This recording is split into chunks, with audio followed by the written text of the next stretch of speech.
ভারত থেকে গরু আসা কমে যাওয়ায় ব্যবসায়ীরা ঝুঁকছেন মিয়ানমারের দিকে। নাফ নদী হয়ে কক্সবাজারের টেকনাফ উপজেলার শাহপরী দ্বীপ দিয়ে দেশে আসছে গরু, মহিষ ও ছাগল। ট্রলারে করে প্রতিদিনই ব্যবসায়ীরা আমদানি করছে এসব পশু। কক্সবাজার ডিস্ট্রিক্ট থেকে আসা ব্যাপারীরা উকিয়া, কুটবাজার, মনে করেন বাংলা বাজার, চকরিয়া, রামু এবং চিটান ডিস্ট্রিক্ট আগাগোড়া আর কি নোয়াখালী, কুমিল্লা পর্যন্ত নিয়ে যায় আমাদের থেকে কিনে নিয়ে। আমি বর্মাত্তন ব্যবসা করি দিয়ে গরু মুসের ব্যবসা বাংলাদেশের মধ্যে আনি দিই। বাংলাদেশের মধ্যে 700 গরু আনিয়ে করবানো মন্ত্রীও সার মৃত্যু আনিয়ে আর ব্যবসায়ী দিহান। আমদানিকারকেরা বলছেন, আমদানি ব্যয় কম হয়, পশুর দাম রয়েছে স্বাভাবিক পর্যায়ে।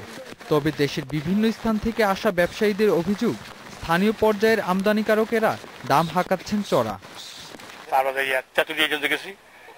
ওখানে গরু আছে দাম ছড়া, সেখান থেকে আমরা গরু এখন বর্তমানে কক্সবাজার আসতেছি। এখানে গরু আছে দাম ছড়া। টেকনাফ শুল্ক বিভাগ জানায়, সাম্প্রতিক সময়ে পশু আমদানি থেকে বেড়েছে রাজস্ব আয়।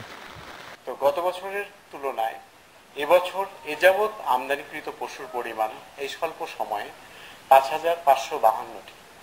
আদায়কৃত রাজস্বের পরিমাণ হচ্ছে 27,61,000, যা গত বছরের তুলনায় অত্যন্ত আশাব্যঞ্জক।